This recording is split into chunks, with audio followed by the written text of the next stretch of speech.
Welcome to the Naples Mac Friends user group.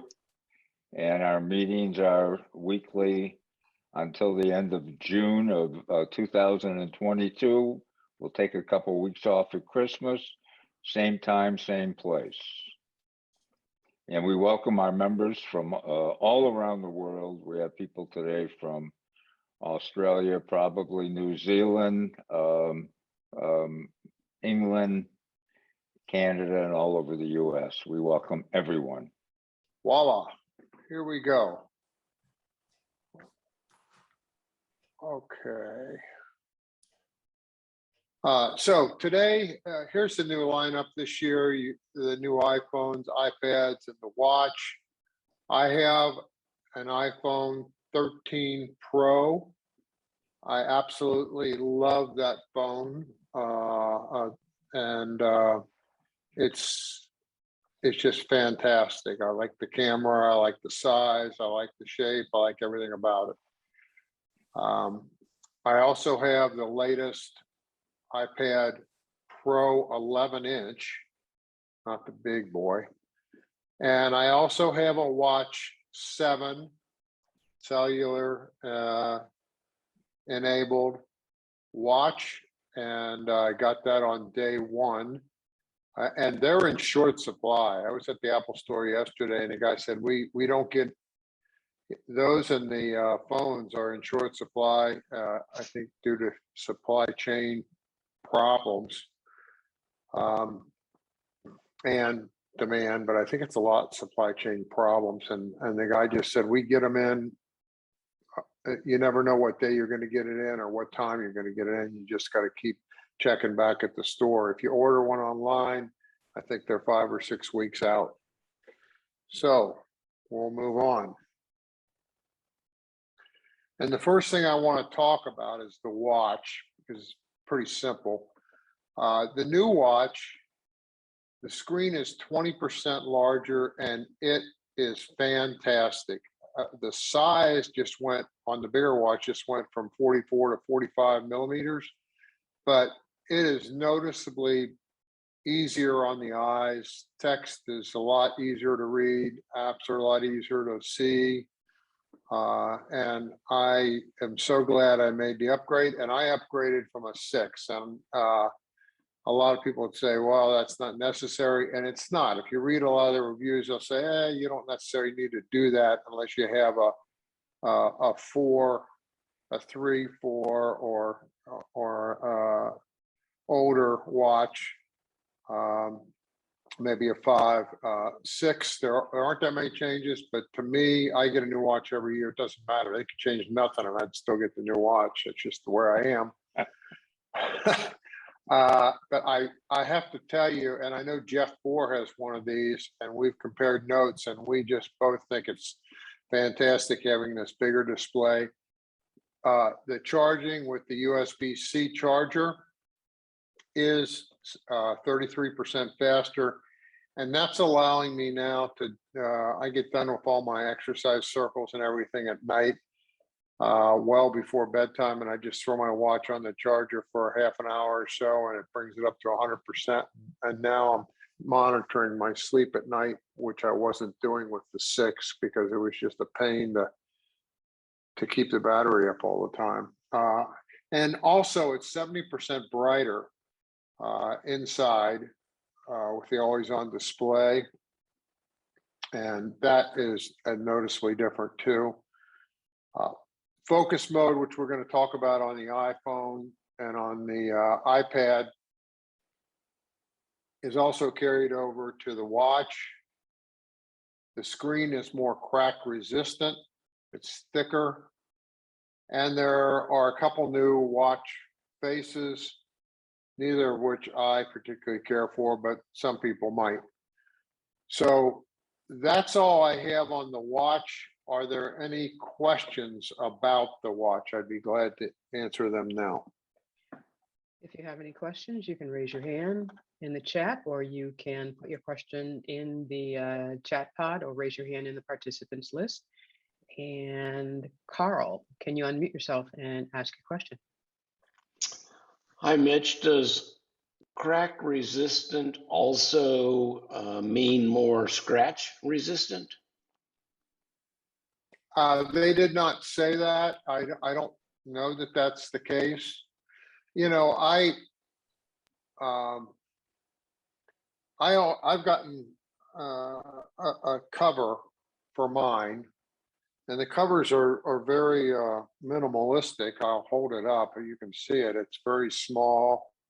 They're selling them on Amazon already for $10, and it just pops right on the watch, and you don't even know it's there. I was always against these, and a few years ago, one of the members was telling me that they used them, and I looked at it, and it does protect it completely. And the only problem you have with it is if you're out exercising and you happen to get really sweaty, you'll get moist, or if it's raining, you'll get moisture underneath it, and you just pop it off and clean it and put it back on.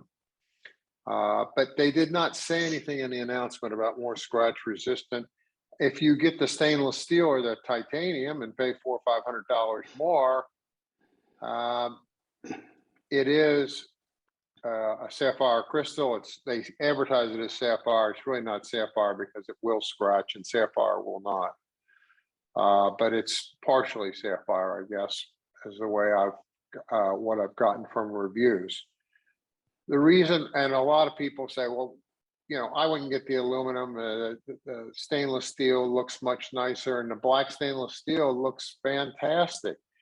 But if you get a watch every year, it's a waste of money. So I just always get the aluminum. I hope that answers that question. Okay, Archer Yates, do you have a question that you want to ask?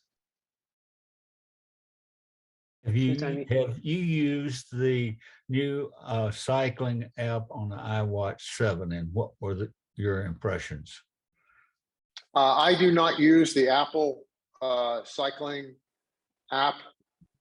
I use a third-party app called Cycle Meter. I've used it for years, and it works well with the integrating with the watch and with the iPhone, and it provides so much more data than the Apple app. But the Apple app is improved significantly, because one of the reasons why I did not use it is it would not stop when you stopped. And now finally, when you stop and take a break, it automatically suspends and then picks back up again when you jump on and start going again. So that is a big improvement. Hope that answers your question. But I would check out Cycle Meter. It's $10 a year, and it's well worth it, and it does a lot of other things. They make one for running, and they make one for something else. And I actually contacted them a few years ago, and I said, what's the difference between these? They said, there's actually no difference. You just go into the settings and change it to picking up a walk or a run rather than doing cycling. They said, but if you have Cycle Meter and you say, well, it'll do running as well, nobody would buy it. So they have Running Meter. Okay. It's the same app.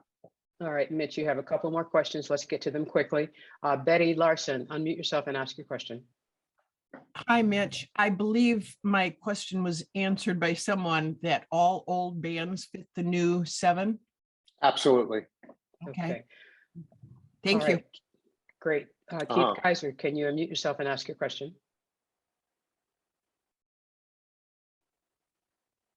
Keith's question is, does anyone have the smaller Watch 7, and how do you like it? And how do you like it? You can answer that one in the chat if anyone can answer that for him. I know that I can say that the smaller watch is 41 millimeters now, and when the original watches came out, the big watch was 42 millimeters. So it's almost the size as the big watch was when they were introduced several years ago. And it is pretty nice, but I like the bigger watch face. Okay, Don Peacock, can you unmute yourself and ask your question? Hey, Mitch, when you Hey, Don.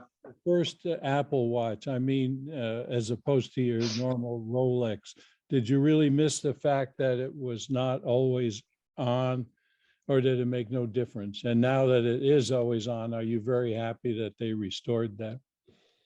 I'm very happy that it's always on. That started with the Watch 6, I believe. And it's a little brighter always on now. And I really like that feature.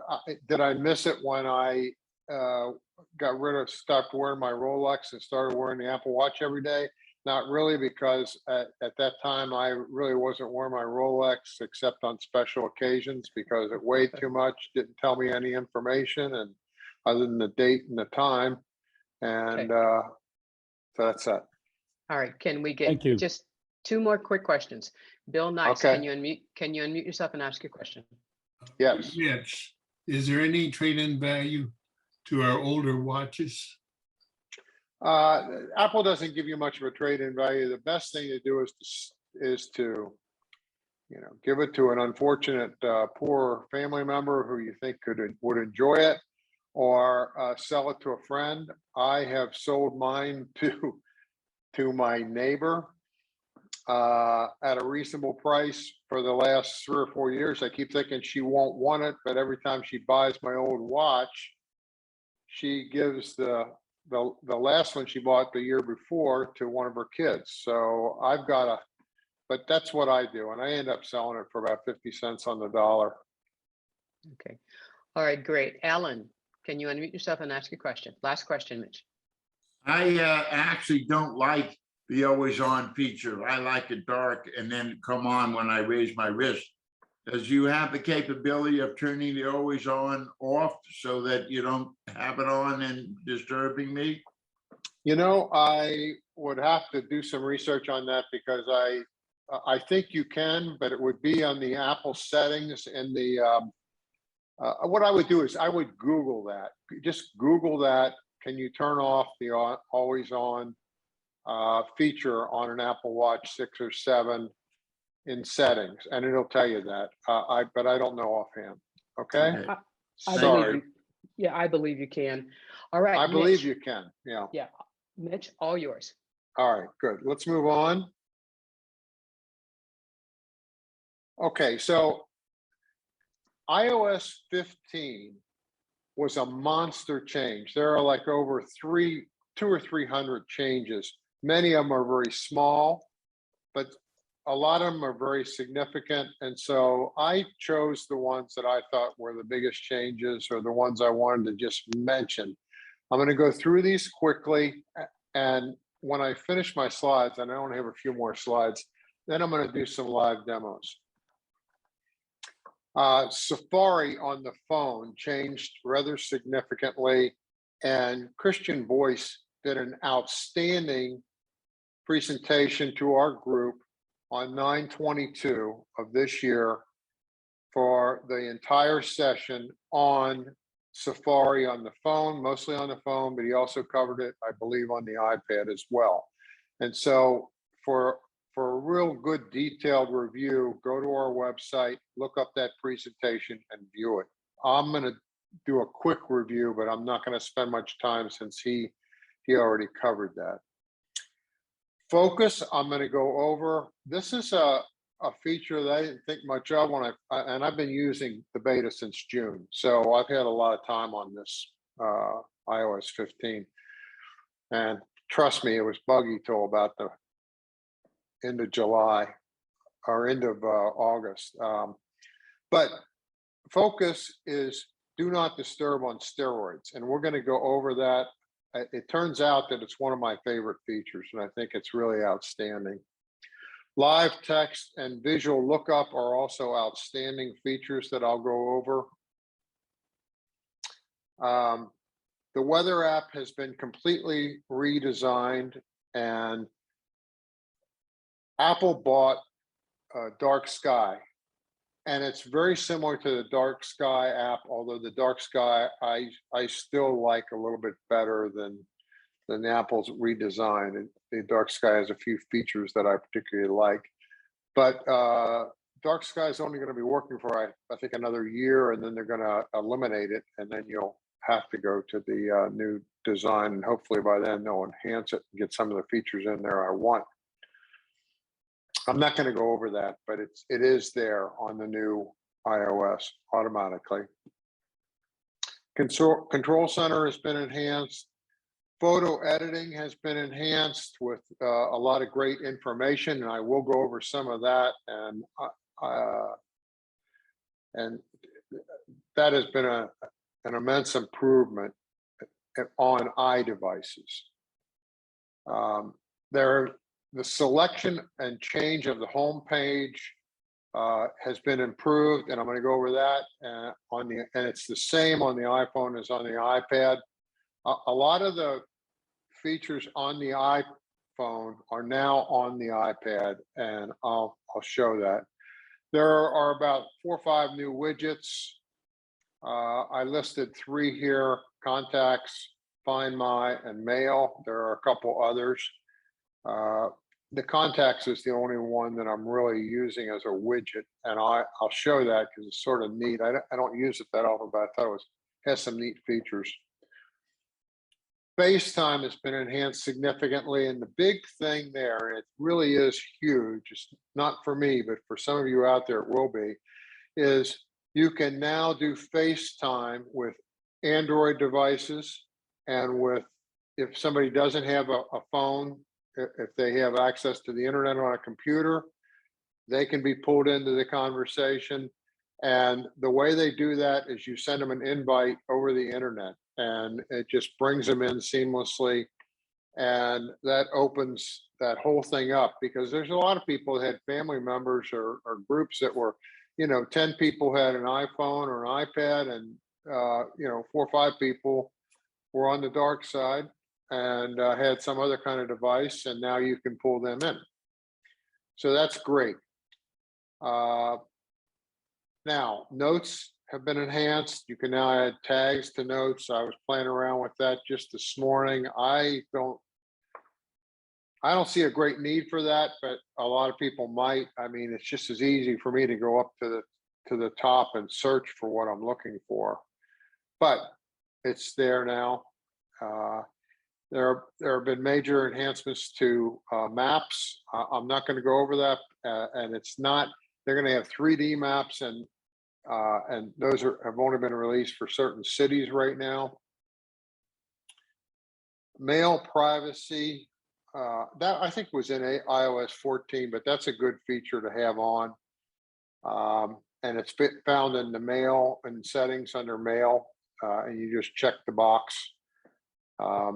And it'll tell you what it does, but it does provide a lot of privacy.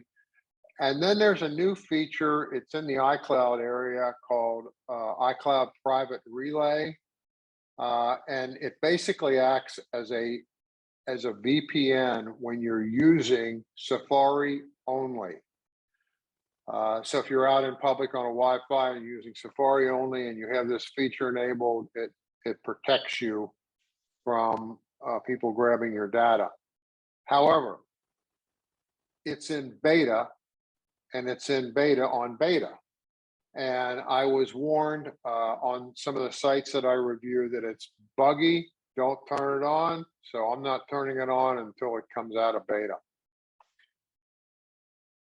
Okay, now we'll get to questions on these things later. I'm going to go to the iPad for a second. Okay, again, Safari has been redesigned.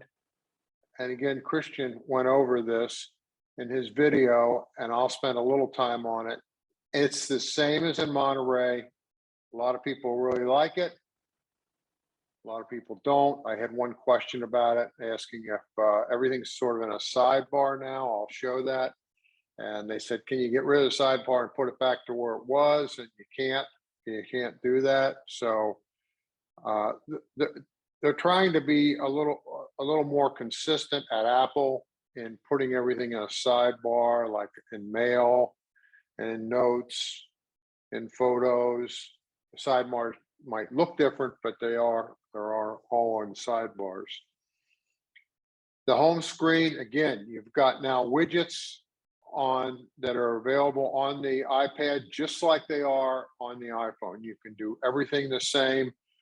And the Today view is gone. So that's been removed. The app library, which usually is at the last page on the phone in iOS 14 and on iOS 15, that's now on the last page on the iPad, but it's also in the dock. And we'll go over, and it's convenient to have it in the dock, and we'll go over that.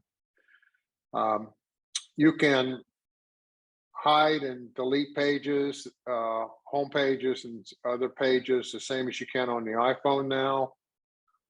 There are new ways to multitask that are easier. There's a quick note option, which I've used a couple times. Some of these things you just got to use for a while and let them grow on you. And that one hasn't grown on me too much yet, but it is there and it's easy to access. There have been notes enhancements. There's still no weather or calculator app.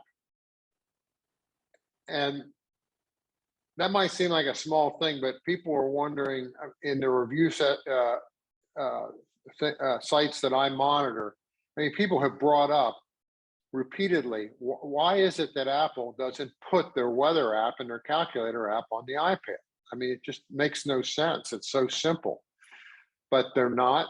They've chosen not to. Nothing you can do about it except buy a third-party app for those items.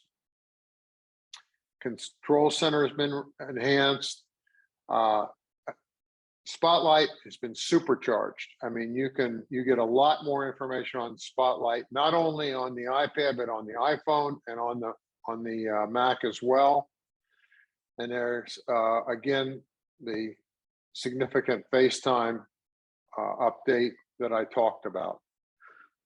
Now, let me go on to. Oops. Get rid of that. Okay. I want to go on and go over things that are not presently coming. Universal control. Now, a lot of these things are going to come in future iOS updates. And universal control is one that everybody is waiting to get their hands on. If you look on when this first came out, or if you Google it, you'll see demos of it. And it's when you have your iPad here, and you might have your laptop over here and your desktop here, and you can literally go from one to the other with a swipe of your hand and move things around. And it's almost magic. I've heard a couple people on board say, I don't know how they do this, but they came out with it in one beta. Unfortunately, I did not try it on that beta, and they removed it in all subsequent betas because it was buggy. So I think they're on iOS for the public, they're on iOS 15.02, which incidentally is not too buggy and it's safe to go to as far as I'm concerned. iOS 15.1, which will be an upgrade from 15.02, should come out sometime next week, and probably universal control will be released then when they release Monterey, and you'll have to have Monterey up and going to use that. And my take on Monterey is that I would wait until they have a few updates on it, because the betas on Monterey have been really buggy. Okay, SharePlay on FaceTime. I'm not sure if that's up yet or not in the public area, but that's where you can do a FaceTime call with 10 or 15 or 20 people, and you all want to listen to the same song. You can just pull up that song and everybody's listening to it at the same time, or you can pull up a movie. Everybody's watching the same movie. That's a great feature, but I don't know that it's been released to the public yet. And I don't do a lot of FaceTime stuff, so I have not tried that. Driver's license was a big announcement that you're going to be able to have driver's license in the wallet on your iPhone. It's been announced that they're working with 5 or 6 or 7 states, and they just announced earlier this week that Florida has been added to the list, and this will be coming in November. Now, unfortunately, it's only going when it comes out, it's only going to be available for use in at certain airports and certain TSA stations. This can be very limited, and you're not going to be able to use, even though you'll be able to pull up your driver's license on your phone, it's not going to be acceptable to the police for identification or other agencies like that.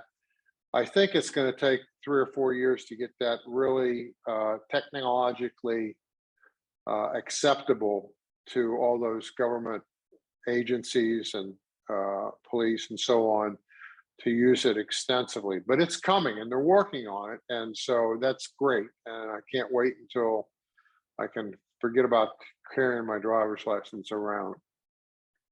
3D CarPlay is coming. I haven't used that yet, but it's coming to CarPlay, 3D navigation.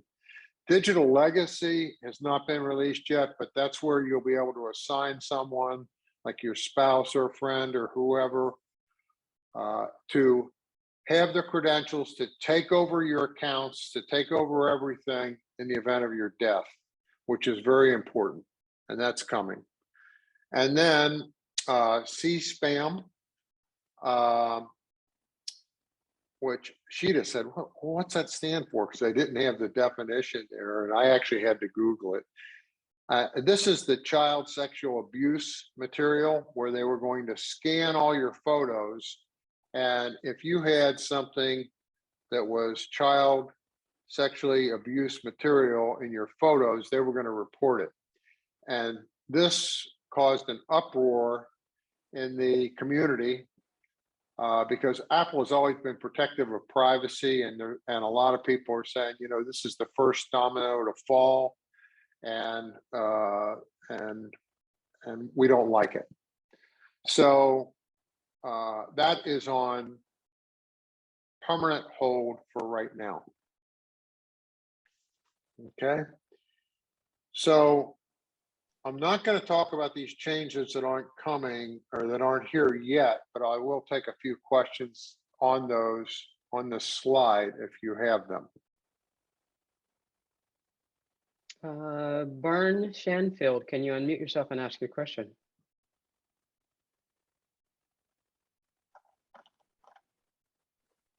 Yeah, sorry. I thought we were going to be getting the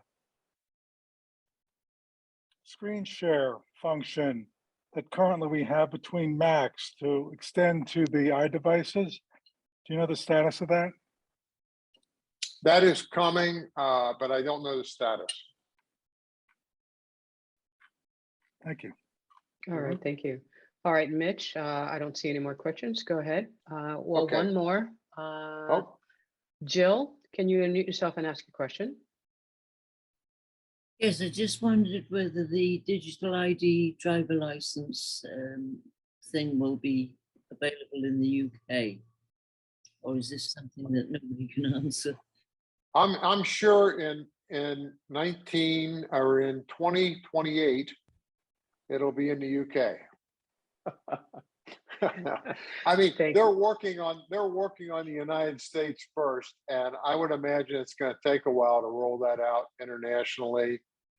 There's a lot of, I mean, there's a lot more they have to go through with that than like Apple Pay. I mean, when Apple Pay came out, that's been slowly seeping into society, and now, I mean, I use it everywhere. Most places accept it. And I think they accept it.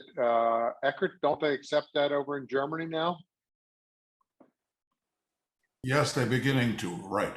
Yes. So these, I mean, that one's sort of a much easier one to roll out. But when you get into driver's license identifications, which involve government agencies and approvals and making sure that terrorists can't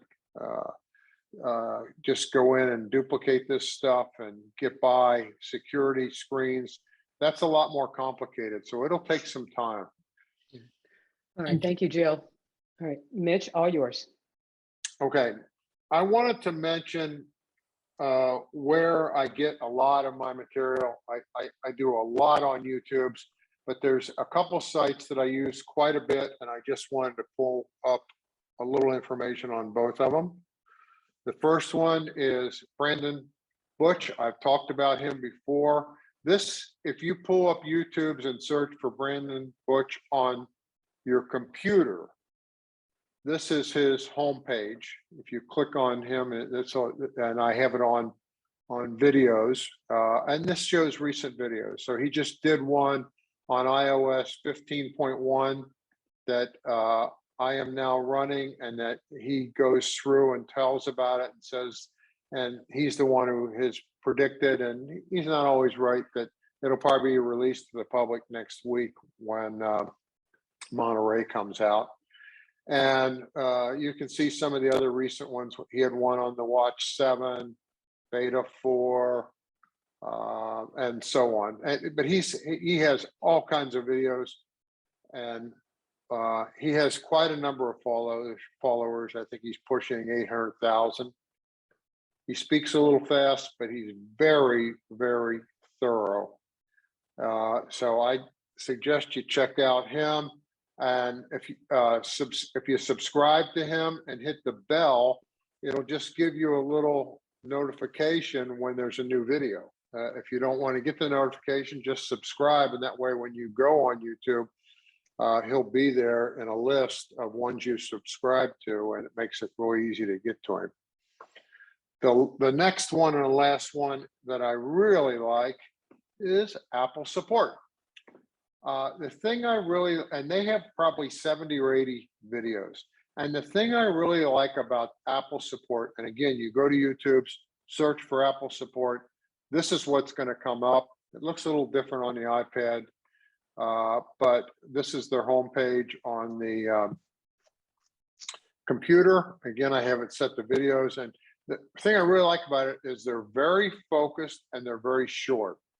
So like, here's, how to use your Apple Watch, which they just came out with, your new Apple Watch, how to unpair and reset your Apple Watch, and then so on. But they're very, very focused. How to use live text in photos, which is one of the things I'm going to go over briefly. But they've got a 36-second video that really highlights that area. So this is another one I would suggest that you take a look at, and there are several others. Okay, with that, I am going to go into demo mode unless anybody has any questions. No questions. Okay. So what I want to start off with is Safari, and let me go to Safari, make sure I don't have, this is the sidebar, okay? In Safari. This happened to be an article I was reading this morning that the University of Kentucky was just recognized as the Apple distinguished, as an Apple distinguished school. But anyhow, these are tabs that I have open. If you notice, I have 7 tabs open. And here they are, right here. They start here and they go on over. And then if you're doing private browsing, you would hit on this one. And then they have groups that you can set up. I've set up 3 of them. And I set up, we'll take a look at shopping. I set this one up for the women members of our group. I want you to know that I'm thinking about you. Shopping. Okay. Not that we all don't do the shopping. So if I go to this shopping one, I have several items here. I have, let's see what I have here. I have Tiffany's. Okay. I have Amazon. I have Costco. I have the do these over here. I'm sorry. Costco, there's my sign in. I have Sam's, there's my Sam's page. I have Target. You can see where I shop. And then for the women, I have Tiffany's. I never show this site to my wife. I'm sorry, but I don't. And I hope you take that out of the video, George. Okay. And then I have also Lululemon.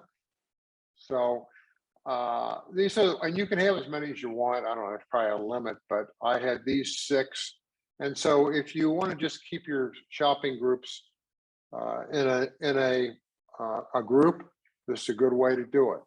I have a investment group. And if I go to the investment group, I actually pulled up something in there that I didn't want. So let me get rid of.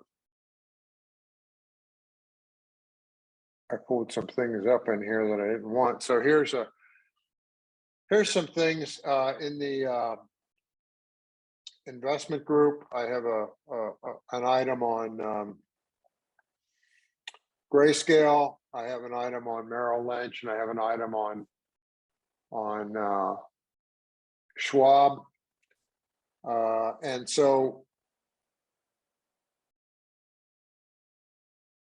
this is probably the one I use the most. In the morning when I get up and I go to Safari, I go to this investment group. I usually have one there on Bitcom, but I think I deleted that one this morning, and I'll have to get it back on there. It's really easy to get back on. I'll show you that. If you go over here, and I actually have it in my reading list. So if I go to my reading list and I go down to, well, come on, tell me I thought I had it right here.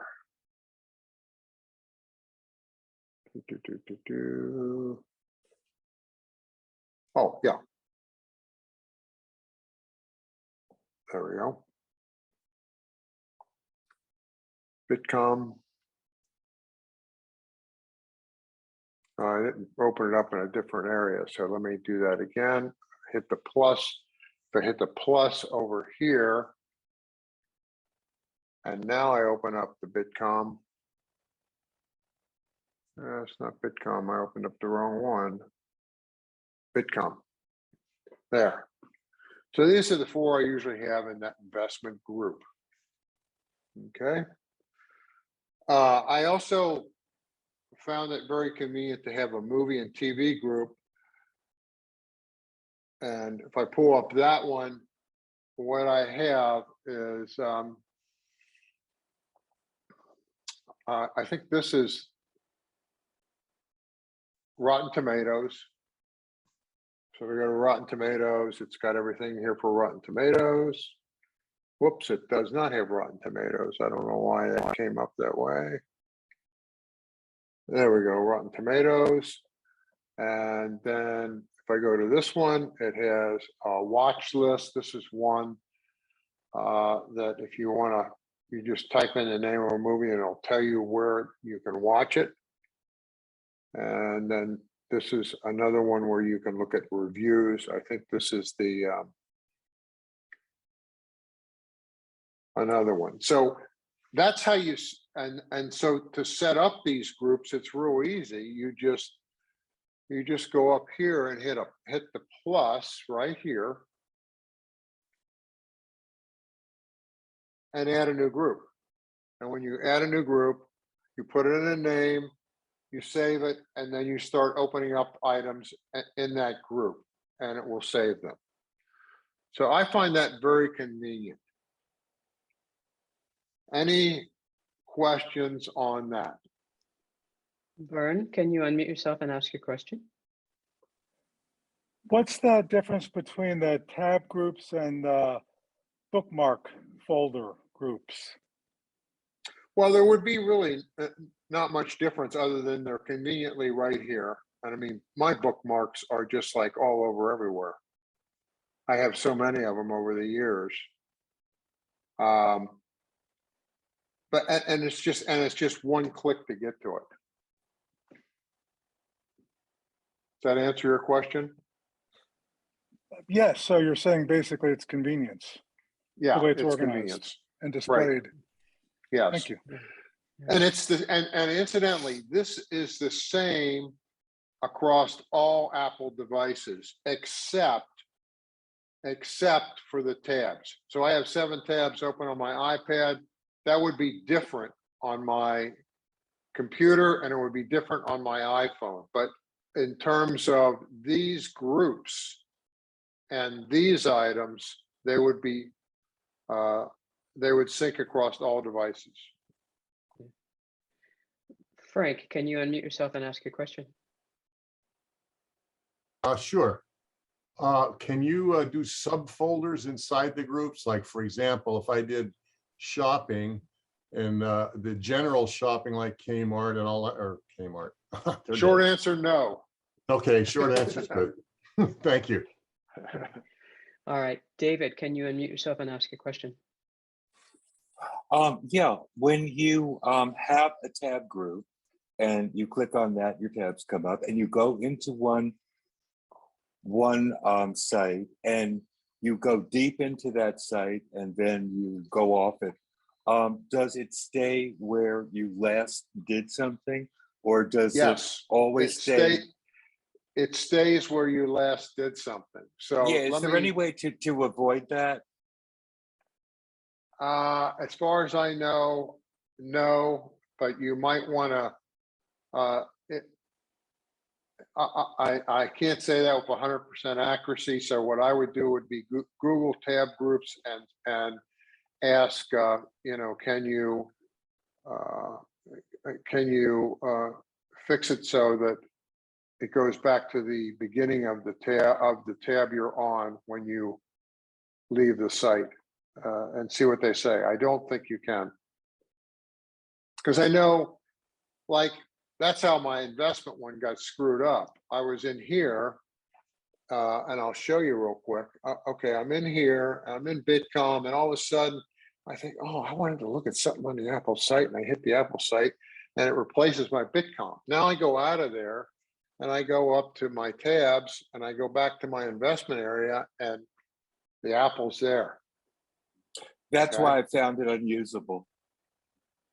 But I think it's very usable. I find it very convenient. So, but yeah, I can understand that. Any other questions on this? No more questions. Okay.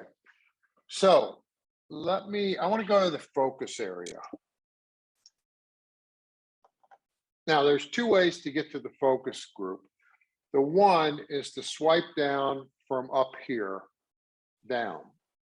And I'll do that. And you'll notice that Zoom is on. And I'm going to go over that in a minute. And I discovered this about a week ago, this particular application. I thought, oh, this is going to be fantastic. And a lot of people in our group might like this particular focus. If I tap on here, I'll see that you'll see I have several focuses. The ones that come with iOS standard are do not disturb, work, sleep, driving, and I believe those are the standard ones. So I have added reading, and I've added Zoom and fitness. I use fitness every day because I'm a fitness nut. As soon as you turn on any fitness recording device that is going to your phone, this comes on, and it's set up so that I don't get a bunch of text, and there's only certain people that I'll allow to call me when I'm exercising, the boss being one. And it's just very convenient, because what I found is I'd be out riding and I'm getting these texts and I'm getting I'm getting calls that I don't want to get. And so that's an easy way. That's one I really like, and I use it every day. The driving one I have used somewhat. I don't like it as much as I know it's an important one to use, and I'm still playing around with the settings to get it to where I'll use it more often. Zoom I always use, and it comes on automatically as soon as I start a Zoom meeting, and I actually have it set up for FaceTime too. So if I start a FaceTime or a Zoom meeting, this comes on automatically, which is pretty neat.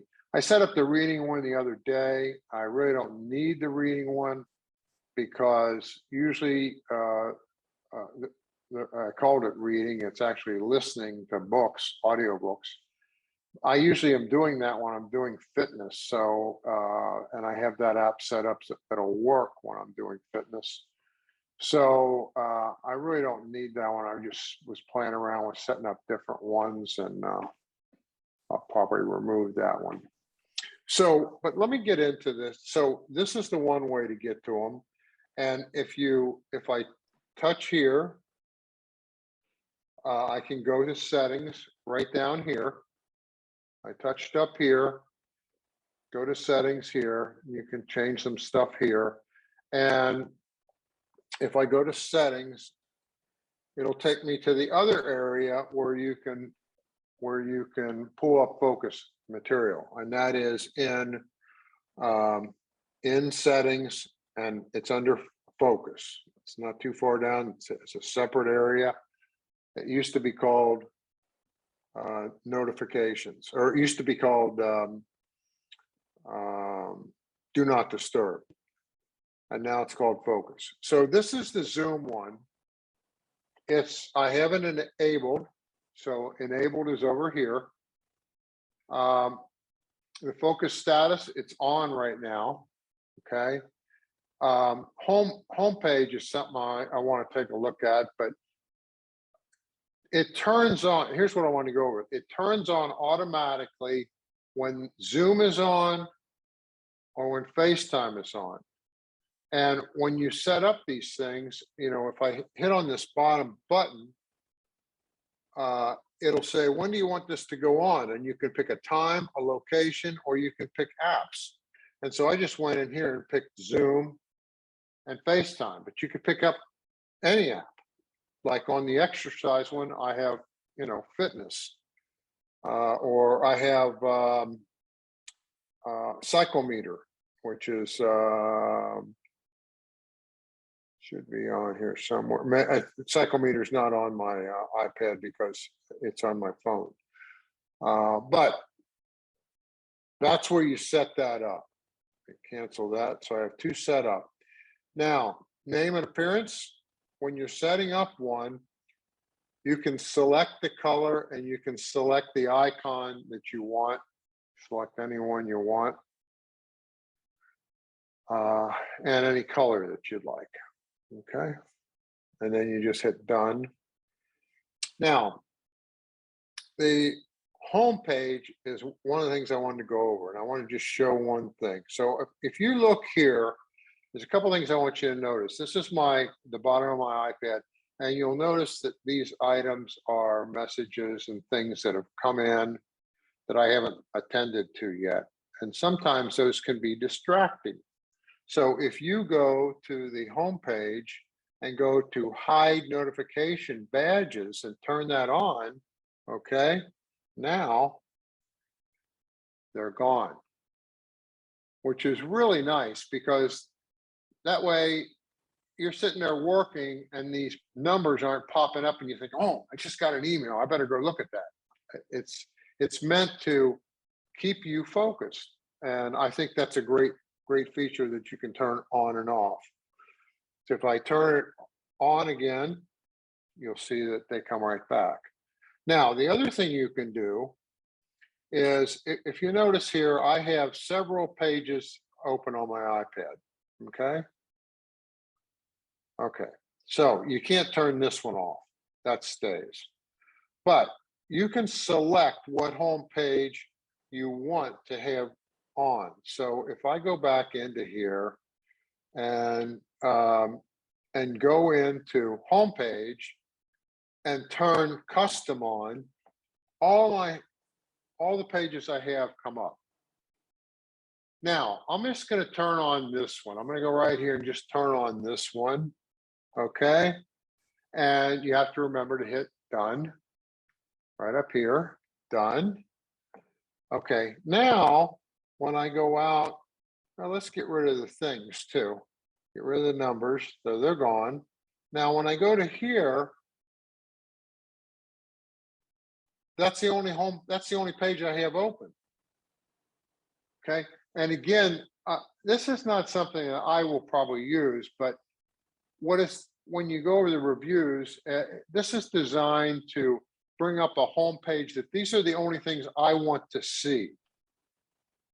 Now, I did think about setting one up so that if you were working on, for example, editing photos, you would have a page set up. You could set up a separate page, and you can have the same icon on or the same application, like your calendar. You can have that on multiple pages. So if you could set one up, for example, on photos and say, you know, I want to open up all my photo editing apps, or have all my photo editing apps on one page, and also this is the only page I want to see when I'm working with photo editing. That would be an example of a use for restricting this. So if you go back again, I'm going to go back in, and I am going to get back out of this and go to here. And that works the same across all iDevices. Any questions on that, on focus? Because it's really a great feature. Took a while to grow on me, but like I say, I use it every day with fitness, and I thought of this Zoom thing the other day, and I thought, oh, this is great. Zoom meeting, I'm on a Zoom meeting. I don't have to think about do not disturb or anything. It just comes on. I have a question, Mitch. Two questions, Yes. in fact.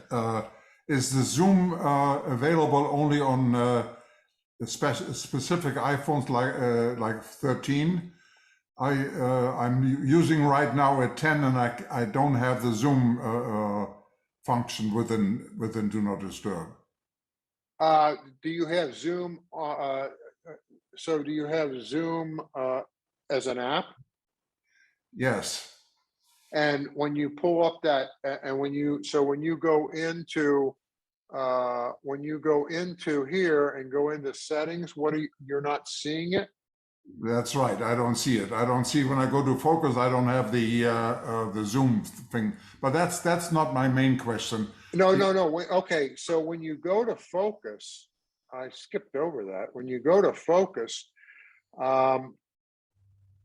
let me. I don't have the option Zoom. I have all the other things: work, sleep, reading, driving, fitness, but not Zoom. Okay, and when you hit the plus, yeah, it doesn't come up. And you go to custom, you can't select Zoom.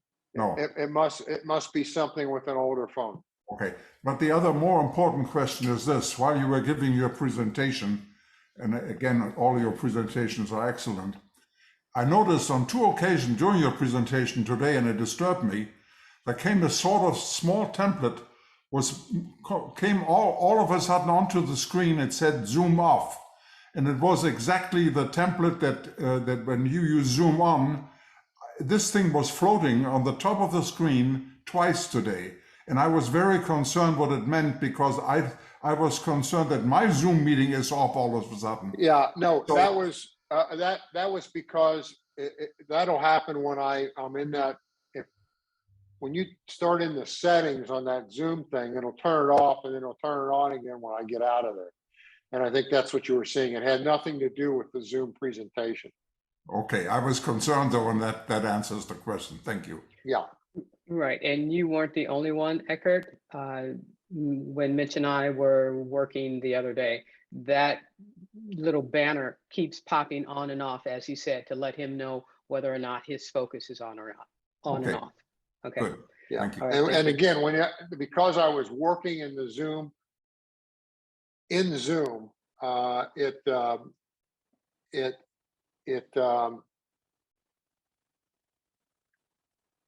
came off.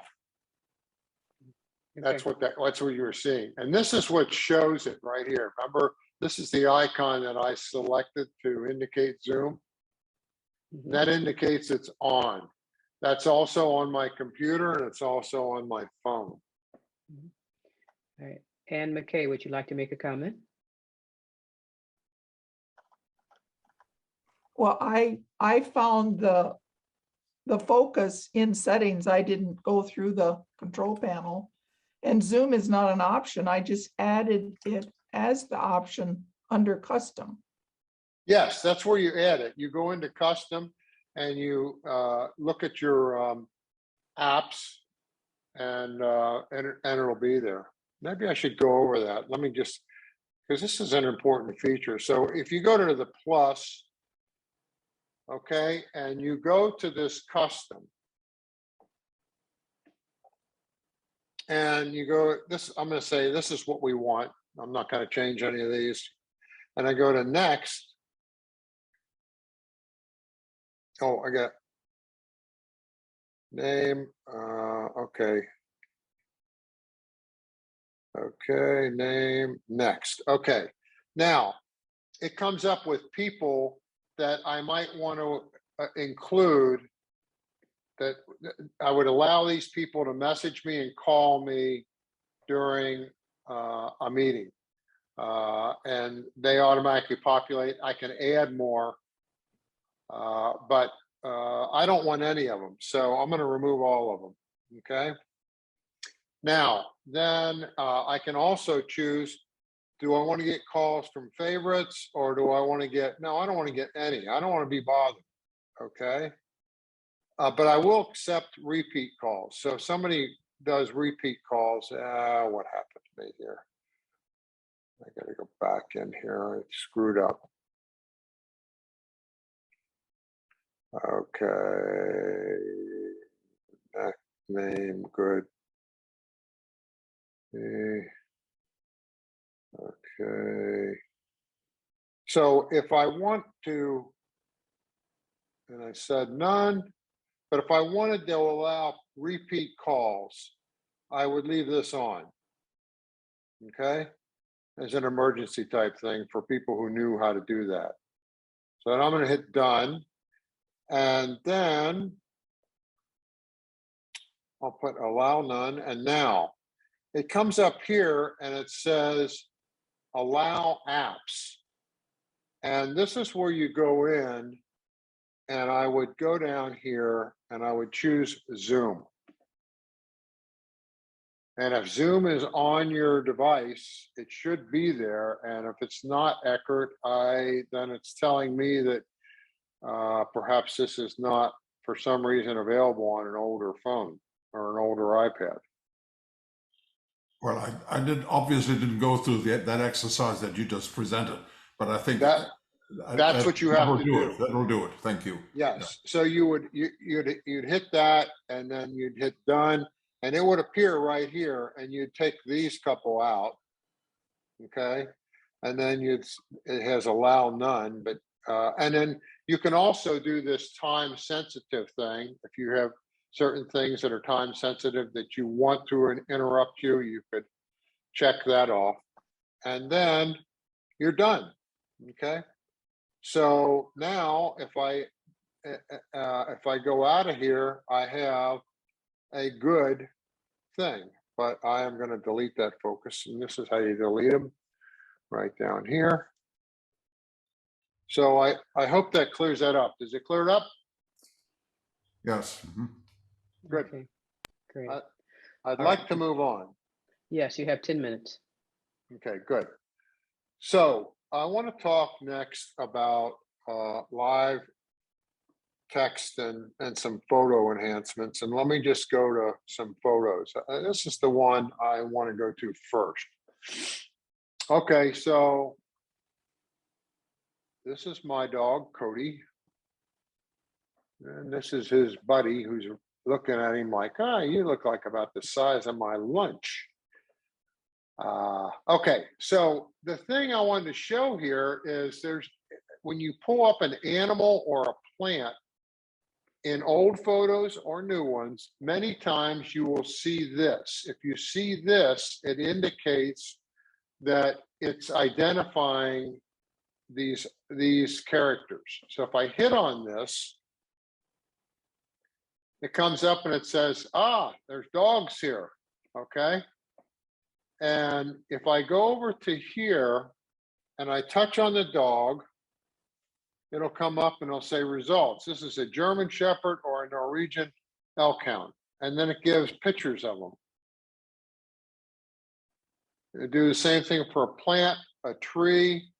Now, sometimes it doesn't work. I have a beautiful picture of an alligator across the lake from where I live, and it's a great picture. I mean, and this did not come up.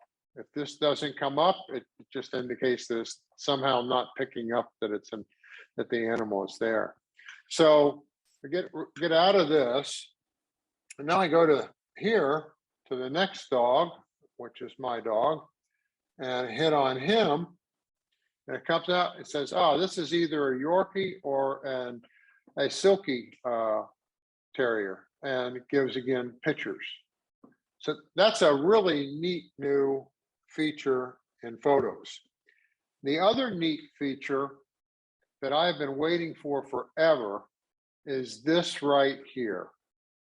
You can adjust the date and the time of the photo.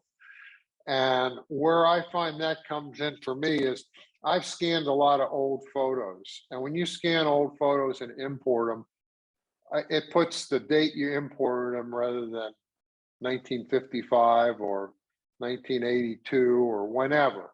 And you got to go in and you got to adjust those dates. And it used to be you could only do that on a computer. Now you can do it on iDevices, and it syncs across everything via the iCloud. And so I think that's another neat feature. It also gives a lot more information down here than you used to have before. Okay.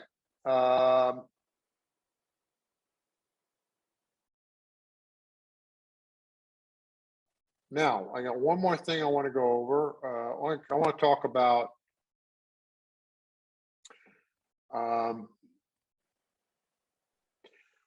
about this text feature. If you notice that this visual text lookup. So if you pull up a photo, it can be an old photo, or you can just aim your camera at something. You don't even need to take a picture. And if this comes up, you can just hit on it. And when you hit on it, it will light up all the text that it can grab. And you can grab as much or as little of this as you want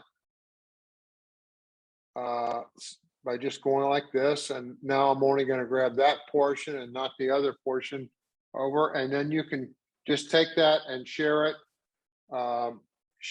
to a note.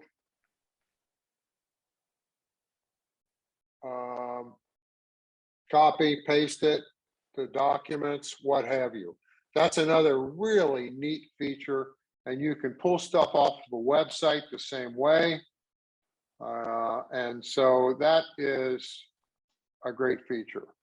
And the last thing, and I know we're running out of time, is I wanted to just show the iPad. So I think I mentioned this. Yeah, I did mention this. I know what I wanted to do. I want to unplug this. This is where it's tricky. So I'm going to stop sharing for just a second. And I want to share my phone for just a second.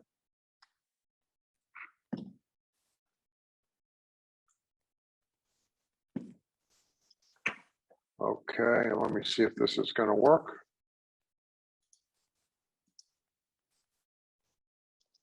Voila. Okay. Now, I wanted to just go into Safari. Safari's right here. And again, I was looking at something there. Cancel this. Okay, we're going to leave this up. So in Safari, this is the new layout, and everything is by default at the bottom. And that's the big change. And a lot of people were very critical about this, but I'll tell you, it's where it should be as far as I'm concerned, because you think about the phone and the phone is in your hand, and it's real easy to reach the bottom of that screen as opposed to up here. But if you don't like it down there, you can change it. You can change it. Let me get back here. Let me get out of this. Hold on a second.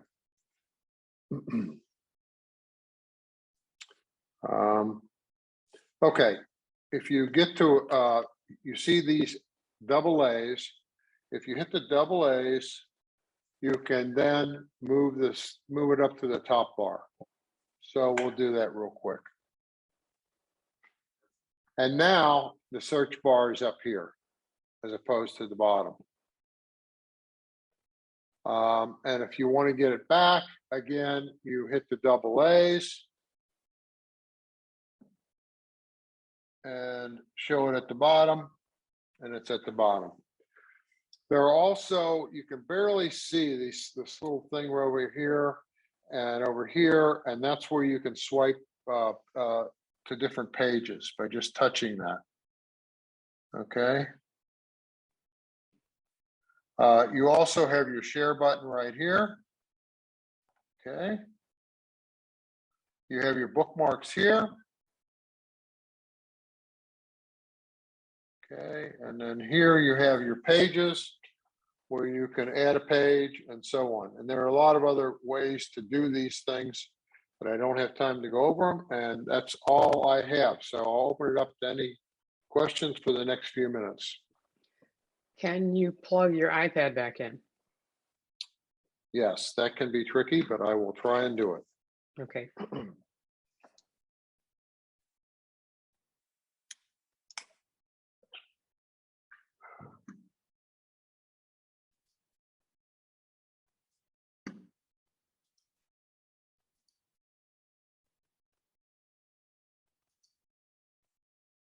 And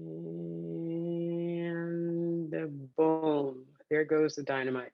Okay, we won't be able to do that. Okay. Let me restart it. I can try one more time. I'm not going to start it up again, but sometimes it does work if I, let me just try it one more time here. I got it to work earlier this morning.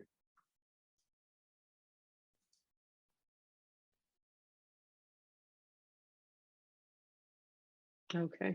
No, you want me to start it back up? That'll take a minute.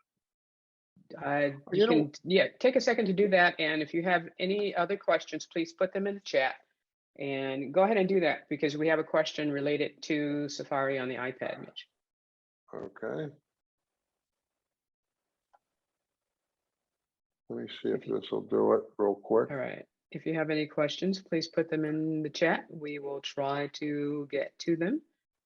And hopefully. Yeah, no, that didn't work. So I got to restart this thing.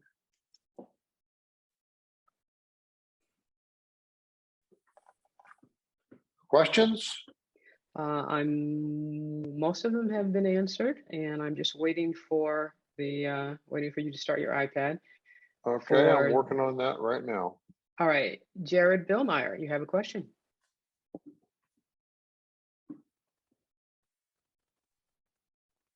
Jared. Hi, Jared. Okay, hi, how are you? Good. Fine.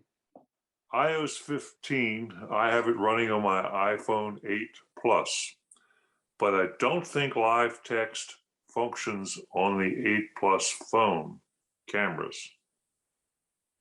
So the iOS 15 runs fine, but there are some features that do not seem to want to work on some of the older Apple products. Do you know if this is me or if that's the way it is? That's the way it is. That's the way it is. We want to try to get to this last question. That's the way it is. You have an older phone and you have new software. Expect that you're going to have incompatibilities. Okay. That's what I experienced and I expected. Thank you. All right, open up Safari, and Don Peacock, are you still here? Don? Yes, hi. Hi. Ask your question. Yeah, Mitch, is it, maybe it's a Zoom thing. Why did, when you were showing your Safari screen, I didn't see the normal menu bar which shows the URL. It shows it in the tabs, but at the top, the menu bar that says you have. Well, the menu bar is right here. Yeah, no, but well, like on mine, I can make this text bigger, I can go back, I can open it. Well, okay, you got the tab thing, but Well, my you can main- also change that look in settings. If you go to settings, maybe that's what you're talking about. If you go to settings and go to Safari, you have two looks. The one I've chosen is the compact tab look. The other one is this one look right here.